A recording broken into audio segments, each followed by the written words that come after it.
রিজিক এমন একটা নিয়ামত যে রিজিকের দায়িত্ব আল্লাহ সুবহানাহু ওয়া তাআলা নিজেই নিয়েছেন।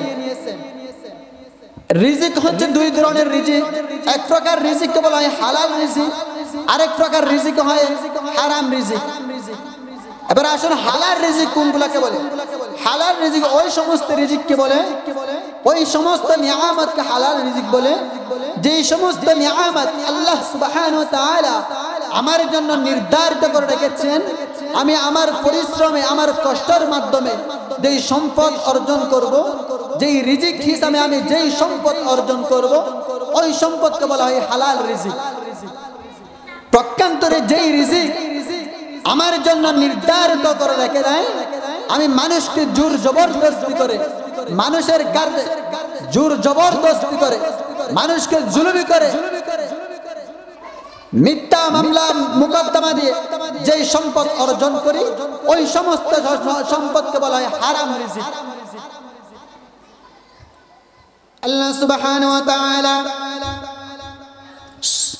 কুরআনের পাকের মধ্যে ইরশাদ করেন, ওয়া মান ইয়াত্তাকিল্লাহা ইয়াজআল লাহু মাখরাজা ওয়া ইয়ারযুকুহু মিন হাইসু লা ইয়াহতাসিব। বান্দা, আমি তোমাদের জন্য যে রিজিক নির্ধারিত করে রেখেছি, তোমরা যদি হারামের দিকে না গিয়ে তোমরা যদি হালাল অর্জন করার জন্য তোমরা যদি অবজ্ঞা দেখো, তোমরা হারামের দিকে অগ্রসর হয়ে না, তোমরা হারামের দিকে না গিয়ে যদি হালাল অর্জন করার জন্য তোমরা যদি অবজ্ঞামান থাকো, তাহলে আমি আল্লাহ তোমাদের জন্য এমন জায়গা থেকে রিজিকের ব্যবস্থা করে দিব তোমাদের ধারণাও নেই, তোমাদের কল্পনাও নেই। এই যে কথা আল্লাহ সুবহানাহু ওয়া তাআলা বলতেছেন, ওয়া মান ইয়াত্তাকিল্লাহা ইয়াজআল লাহু মাখরাজা ওয়া ইয়ারযুকুহু মিন হাইসু লা ইয়াহতাসিব। তোমরা যদি বান্দা হারামের দিকে না গিয়ে হালাল অর্জন করার জন্য অপেক্ষা থাকো, তাহলে আমি তোমাদের জন্য এমন জায়গা থেকে রিজিকের ব্যবস্থা করব তোমাদের ধারণা নেই, তোমাদের কল্পনাও নেই। এবার আসুন আমরা হারাম কতজনে খাই এবং হালাল কয়জনে চিনি? যে আমরা যদি হারামের দিকে না গিয়ে হালাল অর্জন করার জন্য যদি আমরা যদি অপেক্ষায় থাকি, আল্লাহ সুবহানাহু ওয়া তাআলা আমার জন্য যে নির্দিষ্ট ভাবে রিজিক রেখেছেন, ওই রিজিক কেউ নিয়ে যেতে পারবে না। আমার আজকে নয় কালকে হোক, আমার রিজিক আমার জন্য অবশ্যই অবশ্যই রাখা হবে। যে আমরা তো অনেকেই বলি, মানুষ অনেকে অনাহারে মরে যায়, অমুক অ্যাক্সিডেন্ট হয়ে মারা গেছে, না খেয়ে মারা গেছে।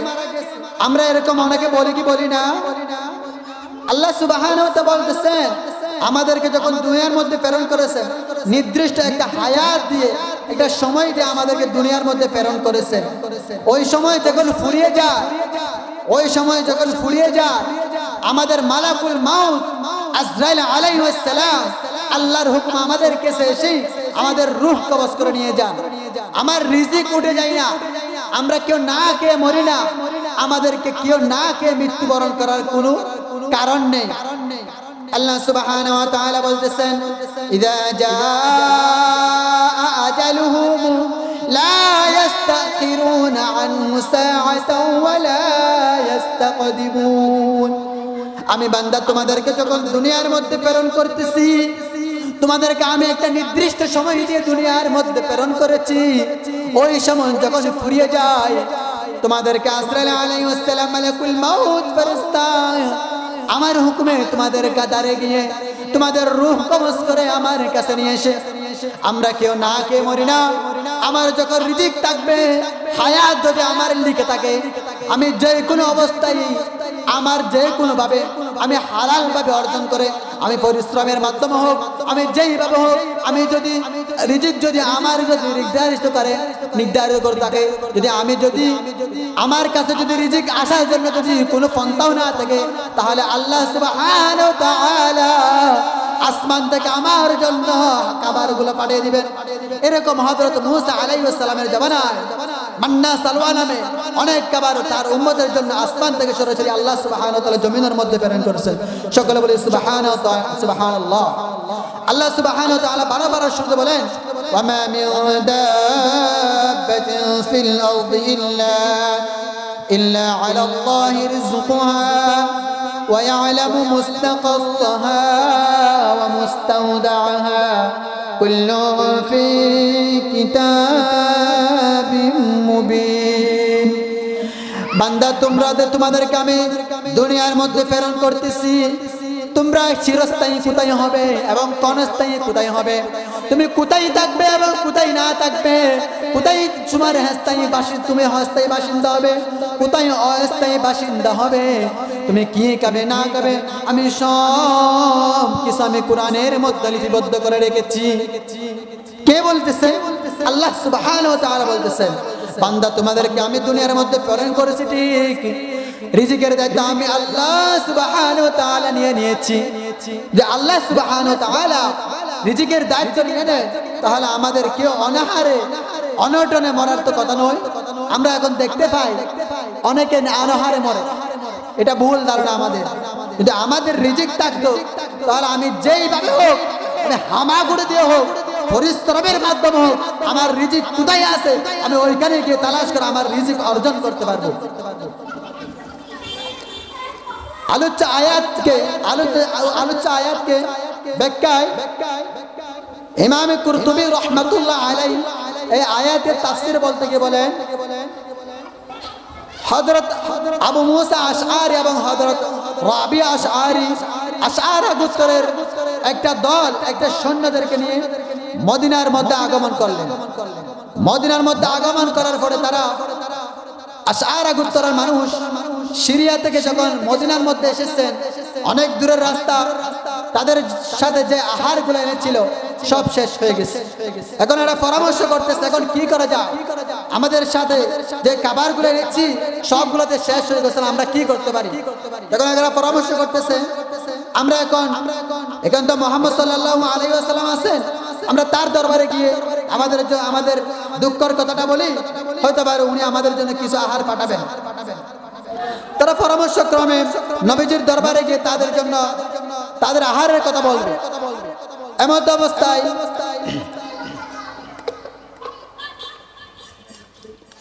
নবীজি তার হুজরার মধ্যে বসে বসে বলতেছেন, ওয়ামা মিন দাব্বাতিন ফিল আরদি ইল্লা আলাল্লাহি রিজকুহা। বান্দা আমি তোমাদেরকে দুনিয়ার মধ্যে প্রেরণ করেছি, আমি তোমাদের রিজিকের দায়িত্ব, সমস্ত প্রাণীর রিজিকের দায়িত্ব আমি আল্লাহ নিয়েছি। ওই কথা শোনা মাত্র সাহাবাইদের আশআরা গোত্রের মানুষদের মধ্যে যেই ব্যক্তিকে রাসূলের দরবারে পাঠিয়েছেন, ওই ব্যক্তি গিয়ে ওই তাদের সাথীদেরকে বলতেছেন, হে সাথীরা, তোমাদের জন্য সুখবর, তোমাদের জন্য সুখবর নিয়ে এসেছি। তারা ভাবছিলেন হয়তো নবীজি আমাদের জন্য কিছু পাঠাবের আশ্বাস দিয়েছেন। তারা নবীজির দরবার থেকে যে খাবারগুলো পাঠিয়েছে ওই খাবারকে আরো অনেকগুলো অবশিষ্ট থেকে গেছেন। ওই অবশিষ্ট খাবারগুলো যখন নবীজির দরবারে প্রেরণ করতে যাবেন, নবীজি সাল্লাল্লাহু আলাইহি ওয়াসাল্লাম বলতেছেন, হে আমার উম্মতরা, হে আমার ভাইয়েরা, এগুলা কি জন্য এনেছো? আমি তো তোমাদের জন্য খাবার পাঠাই নাই। তখন ওই দলের আশআরা গোত্রের লোকজন বলতেছেন, হে আল্লাহর রাসূল, আমরা সিরিয়া থেকে আমরা আশআরা নামক শহর থেকে আমরা মদিনার মধ্যে হিজরত করে এসেছি। আমাদের সাথে যেই খাদ্য পানীয় ছিল সব কিছু শেষ হয়ে গেছে। আমরা পরামর্শ করছি আপনার দরবারে গিয়ে আমাদের জন্য কানা নিয়ে আসে। আমরা তো মনে করছি আপনি আমাদের জন্য খাবার পাঠিয়েছেন। সমস্ত কথা শুনে নবীজি সাল্লাল্লাহু আলাইহি ওয়াসাল্লাম বলতেছেন, আপনাদের জন্য খাবার পাঠিয়েছেন ওই জাত, ওই আল্লাহ, ওই সুবহানাহু ওয়া তাআলা যিনি সমস্ত প্রাণীর রিজিকের দায়িত্ব নিয়েছেন। ওই রিজিক ওই ব্যক্তি, ওই আল্লাহ সুবহানাহু ওয়া তাআলা আপনাদের জন্য রিজিকের ব্যবস্থা করে দিয়েছে।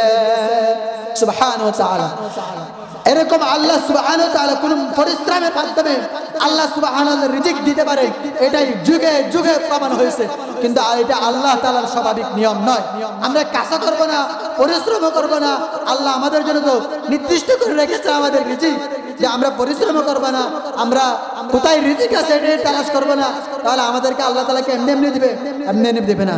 আল্লাহ সুবহানাহু ওয়া তাআলা একটা মাধ্যম অবলম্বন, আমরা কিভাবে রিজিক তালাশ করব একটা মাধ্যম আল্লাহ সুবহানাহু ওয়া তাআলা আমাদেরকে বাতলিয়ে দিয়েছেন। সেটা কি? আল্লাহ সুবহানাহু ওয়া তাআলা ইরশাদ করেন, ফাইযা কুদিয়াতিস সালাতু ফান্তাশিরু ফিল আরদি ওয়াবতাগু লিল্লাহ ওয়াযকুরুল্লাহা কাসীরান লাআল্লাকুম তুফলিহুন। বান্দা তোমরা নামাজের মাধ্যমে তোমরা নামাজ পড়ো, তোমরা ওইখানে মসজিদের মধ্যে বসে থাকিও না, তোমরা নামাজ পড়ে মসজিদের মধ্যে বসে থাকিও না, তোমরা জমিনের মধ্যে ছড়িয়ে ছিটিয়ে যাও। কোথায় তোমার জন্য রিজিক রাখা হয়েছে? তুমি রিক্সাওয়ালা, রিক্সা চালাও, তুমি জমিনের মধ্যে চাষাবাদ করো, তুমি ঠেলাগাড়িওয়ালা, ঠেলাগাড়ি চালাও, তুমি প্রাইভেট কার চালানোওয়ালা, তুমি কার নিয়ে বের হয়ে যাও, তুমি মিস্ত্রি, তুমি কাজ নিয়ে বাইর হয়ে যাও, তুমি দিনমজুরের সমান নিয়ে তুমি বের হয়ে যাও।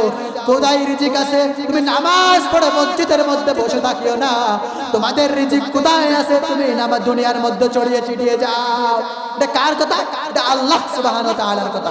নবীজি এই কথা বলেছেন, তালাবু কাসবু হালালু ফারিদাতুম বাদাল ফারিদা।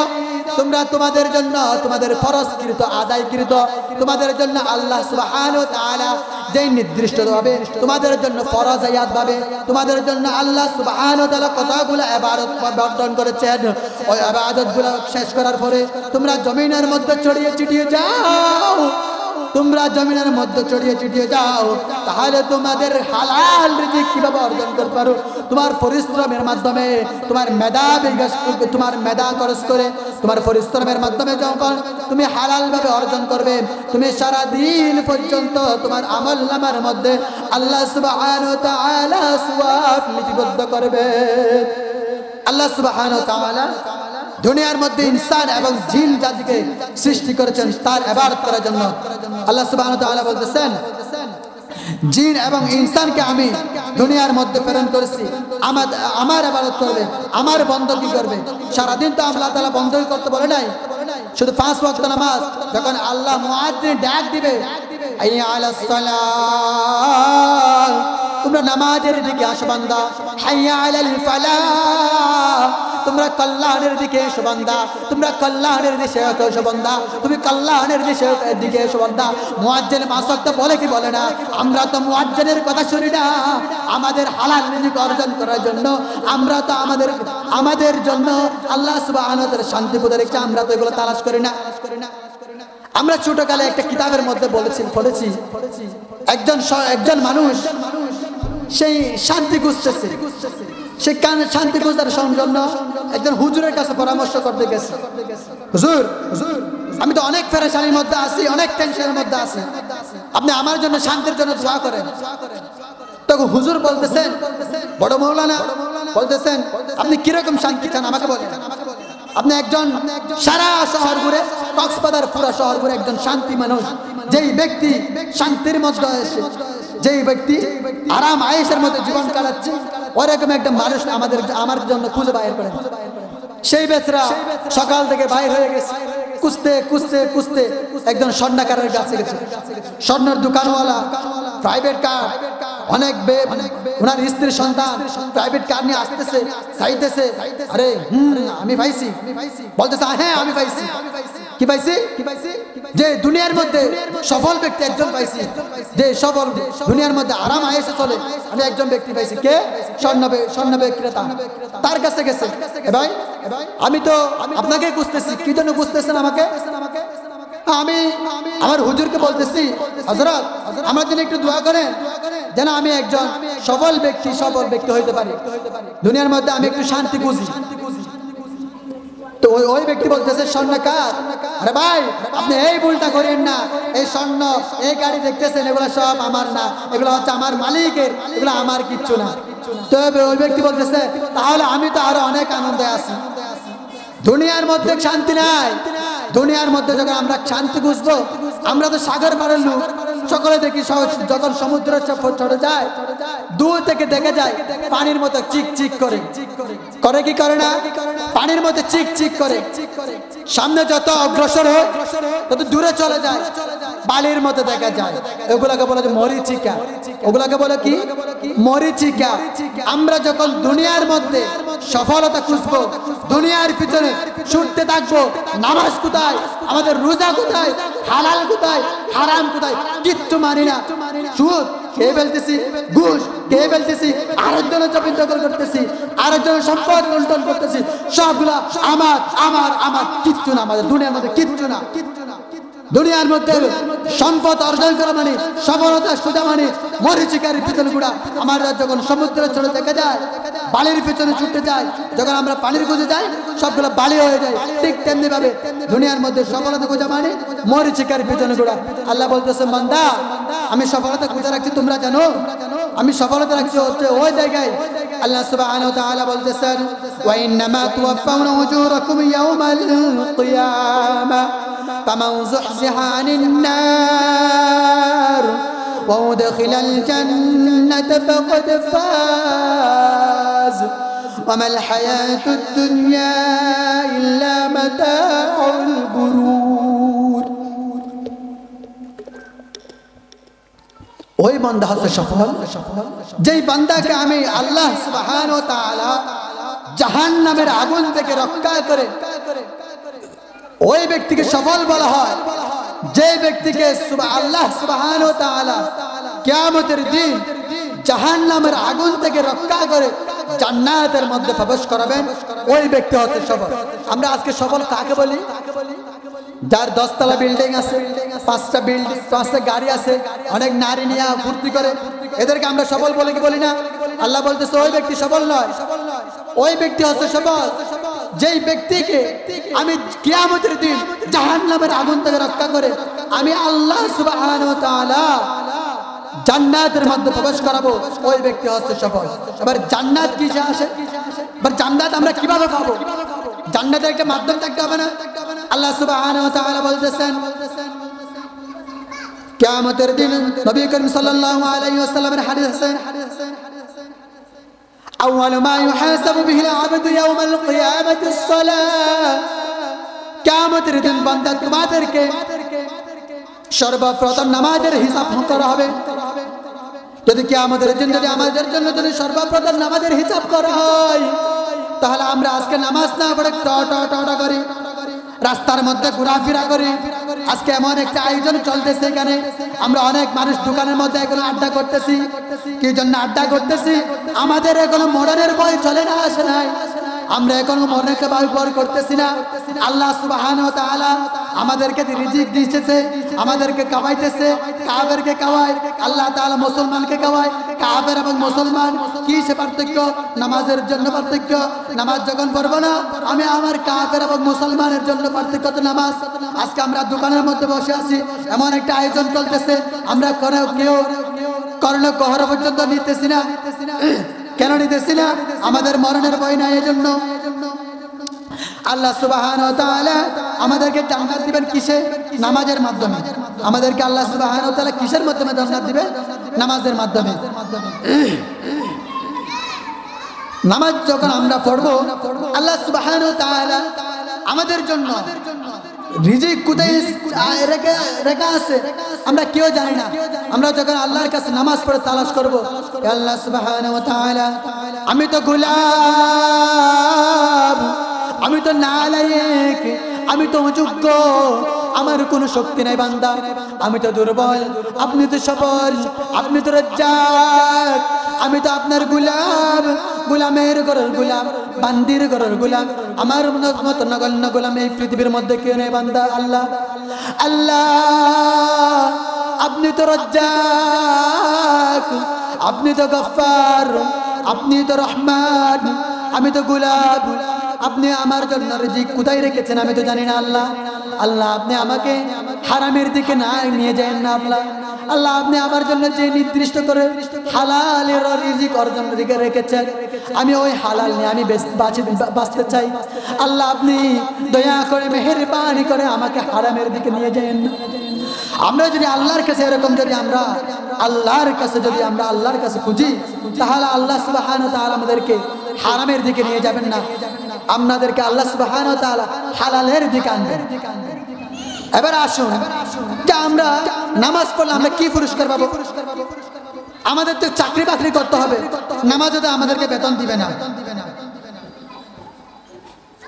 হযরত মূসা আলাইহিস সালামের জামানার ঘটনা। হযরত মূসা আলাইহিস সালাম যখন মাদায়ান শহর থেকে মিশরের দিকে অগ্রসর হবেন, অনবরত অবস্থায় মূসা আলাইহিস সালামের স্ত্রী গর্ভবতী।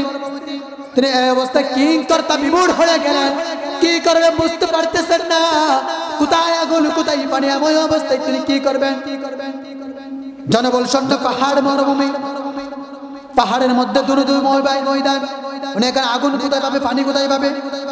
আল্লাহ সুবহানাহু ওয়া তাআলা তাকে সান্ত্বনা দিচ্ছেন। সন্তানের বাক্য শুনে আল্লাহ সুবহানাহু ওয়া তাআলা বলতেছেন, হে মূসা আলাইহিস সালাম, হে পয়গম্বর, আপনি এরকম অস্থির হয়ে গেছেন কেন? হযরত মূসা আলাইহিস সালাম কি করতে বিমূঢ় হয়ে গেলে, কি করবে বুঝতে পারতেছেন না। এই অবস্থায় কোথায় পানি কোথায় আগুন, ওনার স্ত্রী গর্ভবতী। আল্লাহ সুবহানাহু ওয়া তাআলার ইবাদত করলেন। আল্লাহ সুবহানাহু ওয়া তাআলা কিভাবে মানুষকে রিজিক দেয় এটা বোঝার জন্য আপনাদেরকে এই ঘটনাটা উল্লেখ করতেছি। আল্লাহ সুবহানাহু ওয়া তাআলা হযরত মূসা আলাইহিস সালামকে আদেশ করলেন, হে পয়গম্বর, আপনার হাতে যেই লাঠি মুবারক আছে, ওই লাঠি দ্বারা আপনার সামনে যেই পাথরখানা আছে ওই পাথরের মধ্যে আঘাত করুন। হযরত মূসা আলাইহিস সালাম আঘাত করলেন। আঘাত করার সাথে সাথে ওই পাথরের ভিতরে আরেকটা পাথর।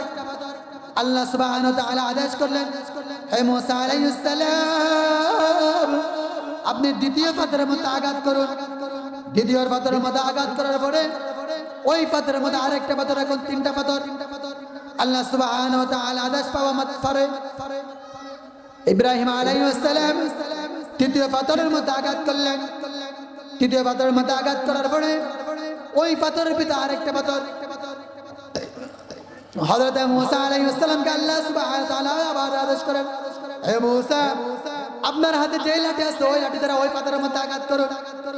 চতুর্থ পাথরের মধ্যে আঘাত করার পরে ওইখানে একটা ছোট পিপিলিকা, পিপিলিকার সামনে বালির নিয়ে ছোট ছোট আহার পিপিলিকা খাদ্য গ্রহণ করতেছে। হযরত মূসা আলাইহিস সালাম জিজ্ঞাসা করতেছেন, হে পিপিলিকা, আল্লাহ সুবহানাহু ওয়া তাআলা পিপিলিকা এবং মূসা আলাইহিস সালামের মাধ্যমে আদান প্রদান করার জন্য, কথাবার্তা করার জন্য তাদেরকে আল্লাহ তাআলা পিপিলিকার কথা বোঝার জন্য হযরত মূসা আলাইহিস সালামের শক্তি দিয়েছে। মূসা আলাইহিস সালাম বলতেছেন, হে পিপিলিকা, আপনি তিনটা পাথর ভেদ করে এমন এক জায়গার মধ্যে আপনি অবস্থান করতেছেন, ওইখানে আল্লাহ সুবহানাহু ওয়া তাআলা আপনাকে খাওয়াচ্ছে, আপনাকে এখানে রিজিক খেয়ে দেয়। ওই পিপিলিকার কথা কি সুন্দর শুনবে। ওই পিপিলিকা বলতেছেন, হে আল্লাহর পয়গম্বর, আমাকে কে খাওয়াচ্ছেন আপনি কি জানেন? আমার অবস্থা সম্পর্কে যে জানে, আমার অবস্থা সম্পর্কে যেই শুনে, আমি কোথায় খাবো কোথায় না খাবো, আমার সৃষ্টিকর্তা একজন আছে কি নাই? মূসা আলাইহিস সালাম বলতেছেন আছে। তাহলে আপনাকে খাওয়ালে, যদি সমস্ত সৃষ্টির যদি দায়িত্ব যদি আল্লাহ সুবহানাহু ওয়া তাআলা নিয়ে থাকে, তাহলে আমি পিপিলিকা কি সৃষ্টির মধ্যে নাই নাকি? হযরত মূসা আলাইহিস সালাম বলতেছেন, হ্যাঁ, তুমি তো আল্লাহর সৃষ্টির মধ্যে আছো পিপিলিকা।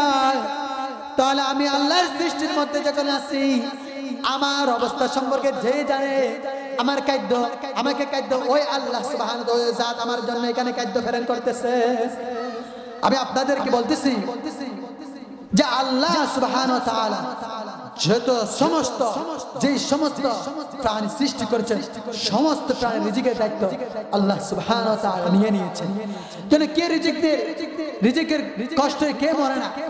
যে আমার রিজিক যেখানে আছে ওইখানে গিয়ে আমার রিজিকের তালাশের জন্য ওইখানে গাড়ি ভাড়া দিয়ে আমার কেউ দাওয়াত করে নাই। আমি এমনি যাইতেছি, দেখতেছি একটা আয়োজন চলতেছে, আমি ওইখানে গিয়ে খাবার খাচ্ছি। আমি কিন্তু জানি না আমি ওইখানে খাবার খাবো। কেউ কি জানি কি জন্য খাচ্ছি? ওইখানে আমার রিজিক লেখা আছে, এই জন্য আমরা ওইখানে গিয়ে আমাদের খাদ্যগুলা গ্রহণ করতেছি। আরেকটা ঘটনা, দেওবন্দ নামক, ভারতের দেওবন্দ নামক শহরে একটা বড় মাদ্রাসা আছে। ওইখানে ইয়াকুব নানুতুবি রাহমাতুল্লাহ আলাইহি নামে একজন বুজুর্গ আছেন। উনি বলতেছেন, দিয়াবন শহরে এমন একজন বান্দা আছে, যেই বান্দা সেই গাছ বিক্রেতা, সেই বাজারের মধ্যে গাছ বিক্রি করে, কয়ানা 6 আনা দিয়ে গাছ বিক্রি করে। সেই তার গাছকে অন্যান্য গাভীর দুধ বেড়ে যায়। কারণ কি? তার যদি গাছের দাম বাড়ে যায় তাহলে সে দাম বাড়ে না, কমলেও দাম বাড়ে না, কমায় না, 6 আনা রাখে। হযরত ইয়াকুব নানুতুবি রাহমাতুল্লাহ আলাইহি বলতেছেন, আমরা তার বাসায় দাওয়াত খাওয়ার জন্য আমরা অধীর আগ্রসর হয়ে বসে থাকি। কখন ওই দিন মজুর, ওই কের বিক্রেতা, ওই গাছ বিক্রেতা আমাদেরকে দাওয়াত করবে। ওই ব্যক্তি গাছ বিক্রি করে 3 ভাগ করে, এক ভাগ তার স্ত্রী সন্তানদের জন্য রেখে দেয়, আরেক ভাগ সেই সামনের বছর ফসলাদি করার জন্য রেখে দেয়, আরেক ভাগ তার স্ত্রী সন্তানদেরকে আহার হিসেবে গ্রহণ করার জন্য রেখে দেয়। তো আরেক ভাগ যখন সেই মানুষদের জন্য বন্টন করার জন্য রেখে দেয়, ওইখান থেকে দেওবন্দ মাদ্রাসা, দারুল উলুম দেওবন্দ মাদ্রাসা থেকে বুজুর্গদেরকে ডেকে এনে দাওয়াত খাওয়ার জন্য তার বাসার মধ্যে দাওয়াত করে নিয়ে যান। হযরত ইয়াকুব নানুতুবি রাহমাতুল্লাহ আলাইহি বলতেছেন, ওনার বাসার খাদ্যকে আমি যেই কিতাবগুলা হল হয় না, আমি যেই কিতাবগুলা লিপিবদ্ধ করি, আমার দিমাগ এমন ভাবে খুলে যায়, 40 বছর পর্যন্ত, 40 দিন পর্যন্ত ওনার বাসার খাদ্যকে আমার মুখের মধ্যে মজা স্বাদ লেগেই থাকে। আমি যেই মাসলাগুলা হল করতে পারি না, যেই মাসলাগুলা আমার সাধারণত স্মরণে আসে না, ওনার বাসার খাদ্যকে আমার দিমাগের মধ্যে, আমার বিবেকের মধ্যে ওই মশলাগুলো চলে আসে। কারণ কি? সেই খাদ্যের মধ্যে, সেই ব্যবসার মধ্যে কোনো দুর্নীতি করে না, ব্যবসার মধ্যে কোনো কারচুপি করে না, ব্যবসার মধ্যে জালিয়াতি করে না।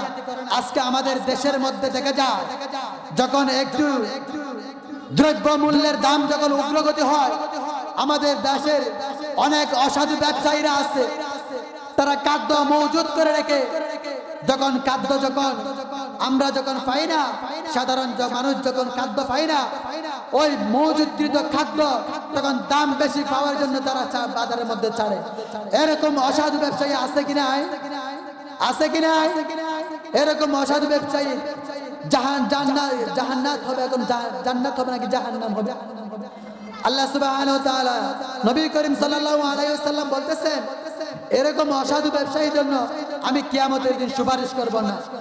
যদি হালাল ভাবে যেই ব্যবসায়ী ব্যবসা করবে, ওই ব্যবসায়ী নবী এবং শুহাদা এবং বড় উলামায়ে কেরামদের জন্য সঙ্গে হাসর হবে। কার? যে বান্দা হালাল ভাবে অর্জন করে, হালাল ব্যবসা করে, হারাম ভাবে অর্জন করে, উনার সাথে সিদ্দিক এবং শুহাদাদের হাসর নাসর হবে না। কিয়ামতের দিন নবী করিম সাল্লাল্লাহু আলাইহি ওয়াসাল্লাম ওই অসাধু ব্যবসায়ীর জন্য সুপারিশ করবে না। যেই সৎভাবে অর্জন করে, যেই সৎভাবে হালাল অর্জন করে, ওই ব্যবসায়ীর জন্য আল্লাহ সুবহানাহু ওয়া তাআলা সুপারিশ করবেন। এবার বুঝুন যে আমাদের জন্য রিজিক কোথায় আছে, রিজিক কোথায় আছে আমরা তো কেউ জানি না। এজন্য আমরা আল্লাহ সুবহানাহু ওয়া তাআলা বলতেছেন, فإذا قضيت الصلاة فانتشروا في الأرض وابتغوا لله واذكروا الله كثيرا لعلكم تفلحون। তোমরা নামাজের মাধ্যমে সফলতা অর্জন করো। তোমরা নামাজ পড়ে সফলতার জন্য দুনিয়ার মধ্যে ছড়িয়ে ছিটিয়ে যাও। কারণ কেন? তোমরা যত সফলতা অর্জন করতে পারো, তোমরা যাতে সফলতা অর্জন করতে পারো, দুনিয়ার মধ্যে ছড়িয়ে ছিটিয়ে যাও। তা আমরা দুনিয়ার মধ্যে যখন ছড়িয়ে ছিটিয়ে যাব, তখন আল্লাহ সুবহানাহু ওয়া তাআলা আমাদের জন্য যে নির্দিষ্ট করে রেখেছেন রিজিক, আমরা ওই রিজিক তালাশ করার জন্য আমরা হারামের দিকে যাব না। আমরা কি হারামের দিকে যাব নাকি হালালের দিকে যাব? আমরা আজকে থেকে ঠিক করি, আমরা আজকে থেকে ওয়াদাবদ্ধ করি, আমরা আজকে থেকে আমরা হারাম অর্জন করব না। আমরা আর অর্জনের জায়গা সম্পদ লুণ্ঠন করব না। আমরা এখন দেখতেছি যারা আরেকজনের সম্পদ লুণ্ঠন করতেছে কুত্তার মতো বেইজ্জতি হইতে হয়েছে। উলামায়ে কেরামদেরকে যারা বেইজ্জতি লাঞ্ছিত করতেছে আজকে তাদেরকে আল্লাহ সুবহানাহু ওয়া তাআলা ফেরাউন নমরুদের মতো তাদেরকে লাঞ্ছিত বেইজ্জতি করে বাংলার জমিন থেকে বিতাড়িত করতে করে নাই।